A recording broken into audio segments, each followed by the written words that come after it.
आज Doubtnut app download करें। Doubtnut पर अपने सभी गणित, रसायन विज्ञान, भौतिक विज्ञान और जीव विज्ञान के डाउट्स का करो सफाया। बस प्रश्न की फोटो खींचो, एक ही प्रश्न को क्रॉप करो और तुरंत वीडियो सोल्यूशन पाओ। अभी डाउनलोड करें।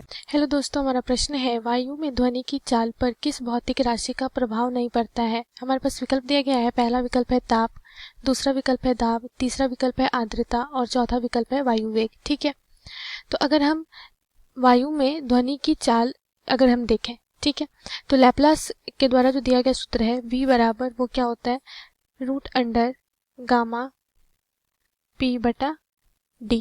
ठीक है, जहाँ पे गामा क्या होता है, विशिष्ट ऊष्माओं का अनुपात होता है। ठीक है, p क्या है, दाब है, और d क्या है, घनत्व है। ठीक है, p क्या है, दाब, और d क्या है, घनत्व, और गामा क्या होता है, ये अनुपात होता है।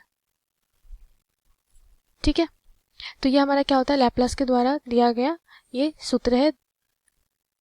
v क्या है, इसमें ये है चाल। ठीक है, ध्वनि की चाल। अब अगर हम देखें यहाँ से, तो इस सूत्र में हमें क्या क्या पता है, ये तो हमारा नियत है। ठीक है, अब दाब है और क्या है, घनत्व है। ठीक है, तो अब बोला जा रहा है कि इस पे किस राशि का प्रभाव नहीं पड़ेगा। तो जैसा कि हम सूत्र में देख रहे हैं कि इस पे ये जो v जो है वो क्या है, इसमें दाब पे भी निर्भर कर रहा है और घनत्व पे भी निर्भर कर रहा है। ठीक है, तो अगर हम इसे लिखें तो चूंकि ये क्या होता है, ये जो हमारा लैप्लास का सूत्र है ये गैस और द्रव दोनों के लिए है। ठीक है, तो अगर यहाँ पे हम गैस की बात करें, क्योंकि यहाँ पे हमें क्या बोला जा रहा है, वायु में ध्वनि की चाल, तो यहाँ पे क्या होगा कि अगर मान लीजिए कि 1 मोल गैस की हम बात करें, ठीक है, तो जो हमारा आदर्श समीकरण होता है, गैस का आदर्श समीकरण क्या होता है, PV equal to N R T, जहाँ पर एन हम क्या लेंगे, एक मोल ले रहे हैं। ठीक है, तो यहाँ से क्या हो जाएगा, PV equal to R T. ठीक है, आर क्या होता है, यहाँ पे ये गैस नियतांक होता है। ठीक है, पी क्या है, दाब है, वी क्या है, आयतन है, और टी क्या है, तापमान है। ठीक है, तो यहाँ से हम लिख सकते हैं, ये हमारा हो गया PV equal to R T. यहाँ पे अब देखिए वी जो हमारा आयतन है, ठीक है, इसे हम लिख सकते हैं एम बटा डी। ठीक है, जहाँ पे क्या है, वी आयतन है, एम क्या है, ये हमारा अनुभार है। ठीक है, गैस का, और डी क्या है, घनत्व है। ठीक है, एम बटा डी लिख सकते हैं। तो यहाँ पे अगर हम मान रखें तो पी बराबर क्या हो जाएगा, वी की जगह पर हम एम बटा डी रखते हैं, ये हो गया आर टी। ठीक है, तो यहाँ से अगर हम देखें तो पी की जगह हम लिख सकते हैं आर टी गुने डी बटा एम।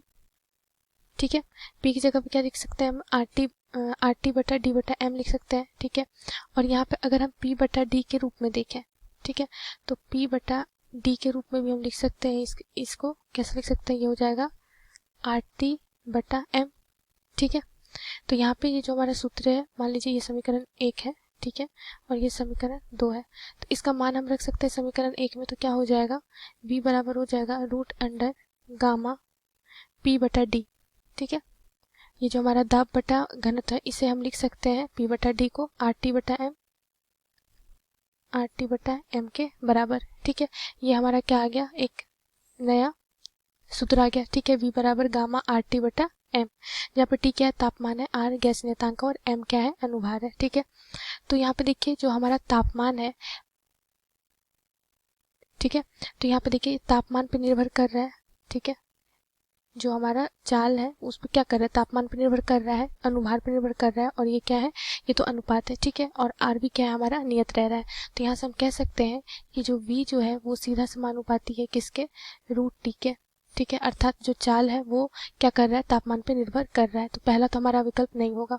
अब बात करते हैं दाब की। ठीक है, दाब से पहले हम आर्द्रता की बात करते हैं। तो आर्द्रता का क्या मतलब होता है कि जो वायु है, अगर आर्द्रता है, मतलब वायु में आर्द्रता है, तो इसका मतलब क्या है कि इसमें जल का जल होगा। ठीक है, काफ़ी मात्रा में मौजूद, तो H2O होता है। तो इसके कारण क्या होता है कि ये जो हवा होती है, इसके लिए जो घनत्व होता है वो क्या हो जाता है, घनत्व क्या होता है, कम होता है। तो अगर घनत्व कम है हमारा, तो समीकरण 1 से अगर हम देखें, ठीक है, तो अगर घनत्व कम है तो उसके लिए हमारा जो, अगर ये दोनों चीज़ नियत रह रही है, ठीक है, और अगर घनत्व कम है तो उससे हमारी क्या हो जाएगी, ध्वनि की चाल अधिक हो जाएगी।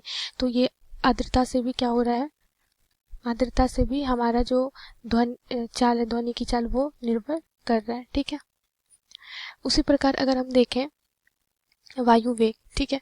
तो वायु का जो वेग है तो उस पे तो निर्भर करेगा ही, क्योंकि जो ध्वनि की चाल है और वायु का वेग है, दोनों पे ये क्या करेगा, वायु वेग पे भी निर्भर करेगा कि वायु की वेग किस तरह से चल रही है, वो ध्वनि की चाल से अधिक है या कम है, ठीक है, उसके चाल पे निर्भर करेगा। अब बात आती है दाब की। तो दाब के लिए अगर हम देखें, ठीक है, दाब के लिए अगर हम देखें तो मान लेते कि जो हमारा तापमान है, अगर इसे हम नियत रख रहे हैं तो दाब का क्या प्रभाव पड़ेगा, ठीक है। दाब के लिए बात करते हैं, ठीक है। तो देखिए यहाँ पे जो हमने निकाला है ये, ठीक है, यहाँ से हमने क्या निकाला है, ये वाला समीकरण 2 जो है हमारा, देखिए P बटा D को हम, चूंकि R हमारा नियतांक है, T को अगर हम नियत रख रहे हैं, ठीक है, और अनुभार तो नियत रहेगा ही, तो यहाँ से हम कह सकते हैं P बटा D जो है वो क्या है, एक नियतांक है, ठीक है, नियतांक है। और अगर P बटा D नियतांक है तो यहाँ से हम कह सकते हैं कि P जो है वो सीधा समानुपाती है D के, अर्थात जो दाब है वो क्या है, सीधा समानुपाती है घनत्व के, ठीक है। तो यहाँ से हम ये लिख सकते हैं, अब हमारा लैप्लास का क्या था, ये था V बराबर गामा P बटा D, ठीक है। तो यहाँ से चूंकि P क्या है, सीधा समानुपाती है D के, तो यहाँ से हम लिख सकते हैं P1 बटा P2 बराबर D1 बटा D2, ठीक है। तो अब मान लेते हैं कि पहली स्थिति में जो हमारा P1 है, ठीक है, P1 को हम रख रहे हैं P, तो इसके लिए D1 को हम रख रहे हैं D। अब दूसरी स्थिति में, ये पहली स्थिति है, अब दूसरी स्थिति में क्या कर रहे हैं, बदल दे रहे हैं, P1 को मान लेते हैं हम 2P कर दिया, मतलब दुगुना कर दिया, तो इसके लिए D1 हमारा क्या होगा, तो यही देखना है कि क्या होगा। तो यहाँ पर अगर हम मान रखें तो ये क्या हो जाएगा, P बटा 2P बराबर D बटा D1 रखते हैं, ठीक है। तो यहाँ से देखिए PP कैंसिल आउट हो जाएगा, तो यहाँ से जो D होगा, ठीक है, यहाँ से अगर हम D1 लिखे तो ये क्या आ गया, 2D के बराबर, ठीक है। घनत्व हमारा क्या आ गया, पहले के 2 गुना, ठीक है, क्योंकि सीधा समानुपाती था तो ये भी 2 गुना होगा ही, ठीक है। तो यहाँ से हम देख लिए। अब क्या करते हैं हम, इसके जो हमारा जो समीकरण है, ठीक है, इसमें मान रखते हैं पहली और दूसरी स्थिति का। तो पहली स्थिति के लिए क्या हो जाएगा हमारा V1, अगर हम ध्वनि की चाल अगर हम पहली स्थिति में देखें, जब हम लोग क्या ले रहे हैं P1 D1 के लिए, ठीक है, तो इसके लिए क्या हो जाएगा, रूट अंडर गामा P1 बटा D1 बटा अनुपात निकाल रहे हैं V1 बटा V2 का, तो ये क्या हो जाएगा, रूट अंडर गामा P2 बटा D2, ठीक है। तो यहाँ से V1 बटा V2 को हम लिख सकते हैं gamma root under gamma P1 P था हमारा, D1 D था, बटा रूट अंडर गामा P2 हमारा कितना आ गया था, ये था 2P के बराबर, और बटा D कितना है, 2D के बराबर, ठीक है। यहाँ से 2 कैंसिल आउट हो गया, तो देखिए गामा P बटा D और गामा P बटा D, अगर इसे कैंसिल आउट करेंगे तो ये आ जाएगा V1 बटा V2 बराबर 1 बटा 1। तो यहाँ से V1 बराबर हमारा क्या रह जा रहा है, V2 रह जा रहा है, ठीक है। तो अर्थात हम कह रहे हैं कि जो हमारा जो चाल है ध्वनि की, वो दोनों अवस्था में क्या रह रही है, समान रह रही है, जब हम क्या कर रहे हैं, दाब में परिवर्तन कर रहे हैं फिर भी, ठीक है। तो हम कह सकते हैं कि हमें जो प्रश्न में बोला जा रहा है कि किस भौतिक राशि का प्रभाव नहीं पड़ता है, तो ताप का तो प्रभाव पड़ता है, आर्द्रता का भी प्रभाव पड़ता है और वायु वेग का भी प्रभाव पड़ता है। किसका प्रभाव नहीं पड़ता है, दाब का प्रभाव नहीं पड़ता है। अगर दाब को हम बदल भी दे रहे हैं तो ध्वनि की जो चाल आ रही है वो दोनों स्थिति में भी समान ही आ रही है। तो हमारा कौन सा विकल्प सही होगा, विकल्प नंबर बी सही विकल्प होगा। धन्यवाद। कक्षा 6वीं से 12वीं से लेकर नीट, IIT, JEE वो एडवांस के लेवल तक 1 करोड़ से ज्यादा छात्रों का भरोसा। आज ही डाउनलोड करें डाउटनेट ऐप या व्हाट्सएप करें अपने सारे डाउट्स 8400 400 400 पर।